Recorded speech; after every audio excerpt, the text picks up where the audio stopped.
था कि जो सबसे पहले वापस शुरू करता हूँ मैं, ठीक है। टॉपिक ही चला गया दिमाग से।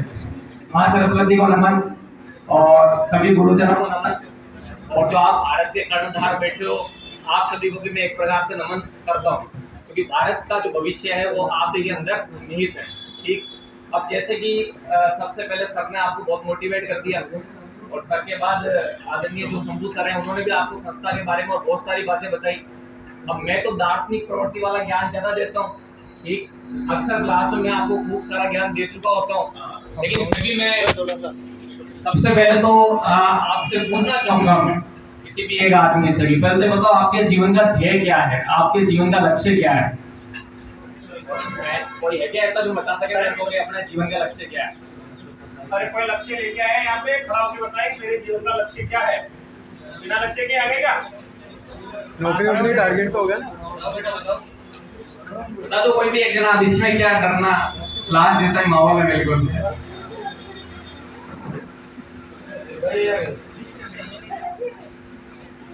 हाँ, तो जब भी ऐसे भारत का युवा निरुत्तर होता तो मैं बहुत डिमोटिवेट हो जाता हूँ कि अपने जीवन का लक्ष्य क्या है।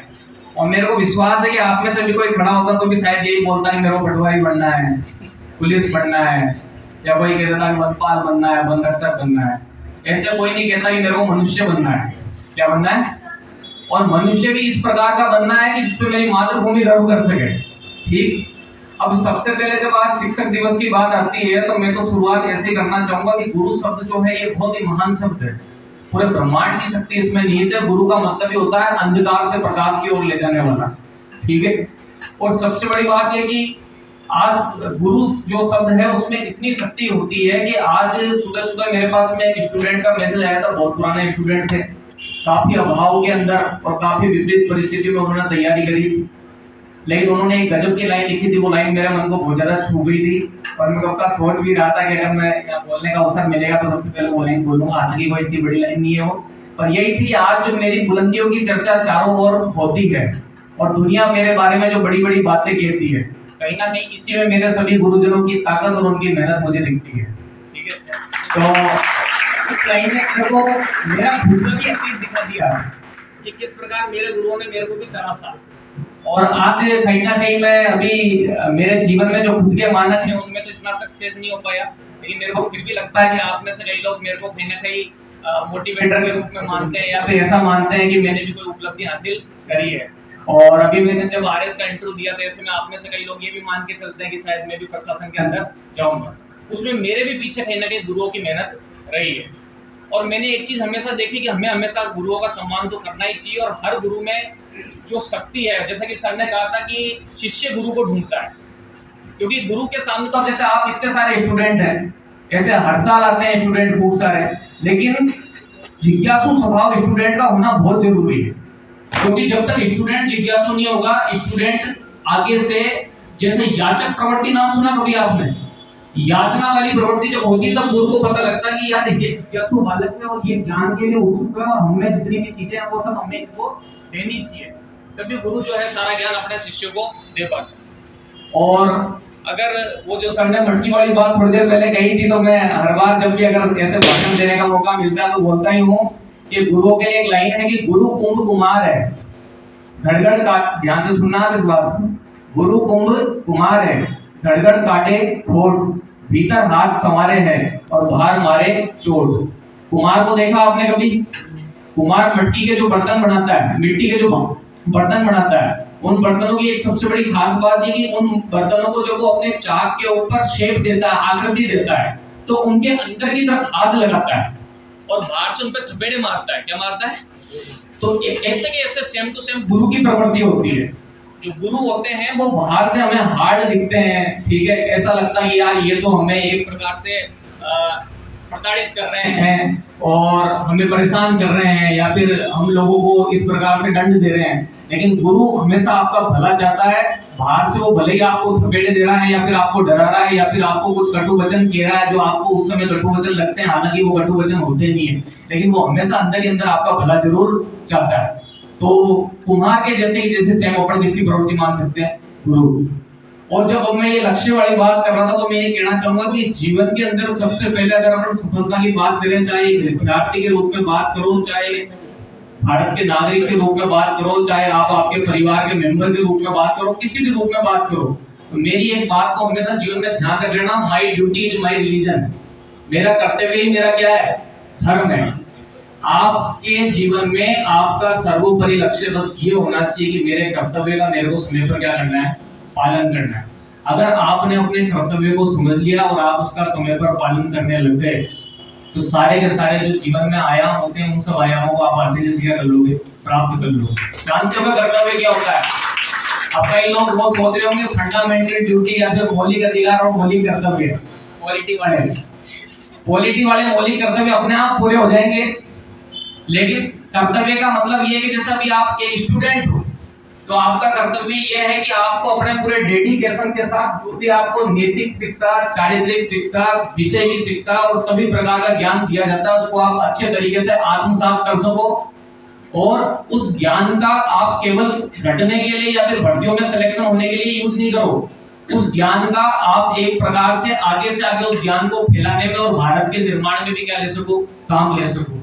कर्तव्य की जब बात आती है तो आपके घर परिवार में जो आपके माता पिता हैं उनके प्रति भी आपके कोई कर्तव्य होते होंगे, ठीक है। ऐसा माना जाता है कि हिंदू संस्कृति की बात करो तो उसमें 3 प्रकार के ऋण माने जाते हैं: देव ऋण, ऋषि ऋण और पितृ ऋण, ठीक है।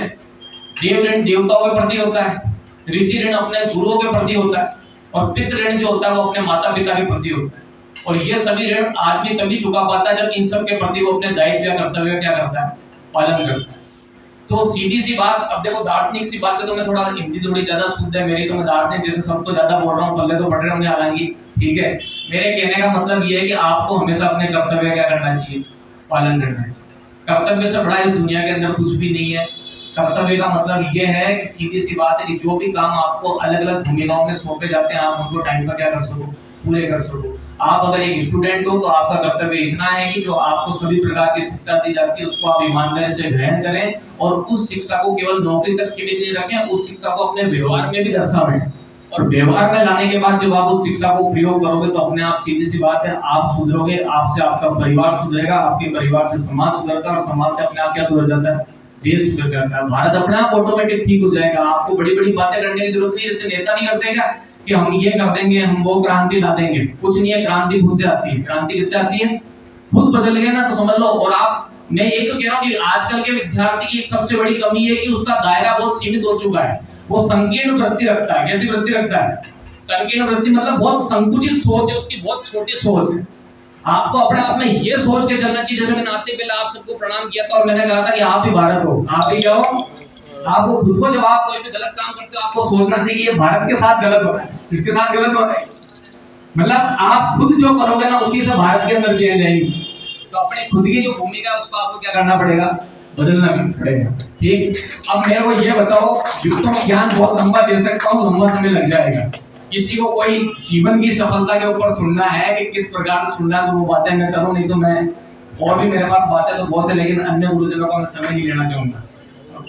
और बाकी अगर कोई, अब मैं इतना ही कहना चाहूंगा कि जैसे शिक्षक दिवस है तो मैं आपको सफलता के 4-5 सूत्र बता देता हूँ कि उसको तो आप भगवान की तरह मान लेना जीवन के अंदर, और उससे आप केवल इस पढ़ाई में सक्सेस नहीं होगे, पूरे जीवन के अंदर क्या होगे? सक्सेस होगे। और जिस दिन आप धरती से जाओगे, अब आप तो मरने के बाद क्या देख पाओगे, लेकिन दुनिया आपको याद रखेगी कि वास्तव में महान आदमी ने धरती पर क्या लिया था? जन्म लिया। देखो सबसे बड़ी बात तो पहला यही है कि ड्यूटी, आपको अपने कर्तव्य को भगवान मानना पड़ेगा। तो सबसे पहले एक चीज हमेशा ध्यान रखना कि अपने कर्तव्य का अपने को क्या करना चाहिए? पालन करना चाहिए। अब इसमें सब आते हैं कर्तव्य के अंदर कि आपके शिक्षकों का सम्मान, माता पिता का सम्मान, अपने जो शिक्षा है वो प्राप्त करनी है, गरीबों के प्रति अपने क्या दायित्व है, देश के प्रति क्या दायित्व है, संविधान के प्रति क्या दायित्व है, वो सब कर्तव्य में आ गया। एक जीवन में हमेशा हार नहीं माननी चाहिए कभी, ठीक। आप खुद ये कई लोग आइडल मानते होंगे, पता नहीं किन किन को, पुराने महापुरुषों को आप आइडल मानते होंगे, या फिर अभी भी कोई आजकल के कोई खिलाड़ी होगा किसी का आइडल, किसी का कोई हीरोइन भी हो सकता है आइडल, ठीक है, वो आप पे डिपेंड करता है। लेकिन आपको खुद को खुद का क्या बनना चाहिए? आइडल बनना चाहिए। आप कभी याद करो कि जीवन के अंदर आपने कभी ना कभी कोई ऐसा बहुत मुश्किल काम करा ही होगा इस पूरी लाइफ में, अभी तक जितनी आपकी उम्र है, जिससे आपको खुद पर क्या हो सकता है? गर्व हो सकता है। आप अपनी खुद की जो पुरानी बातें हैं उनसे हमेशा सीखने का प्रयास करो। तो एक तो अपनी ड्यूटी का हमेशा पालन करना चाहिए और एक खुद में लगातार क्या करते रहना चाहिए, सुधार करने चाहिए। एक और एक सबसे बड़ी बात आपके जीवन में नेवर गिव अप एटीट्यूड होना चाहिए, यानी कभी भी हार नहीं माननी है। हर बार आऊंगा मैदान के अंदर और पूरा बार बार सुधार करता जाऊंगा, और जब आप एक दिन सुधार करोगे तो आप सुधार करते करते इतने महान बन जाओगे, आपको किसी से तुलना करने की जरूरत ही नहीं पड़ेगी। ठीक है। और वो एक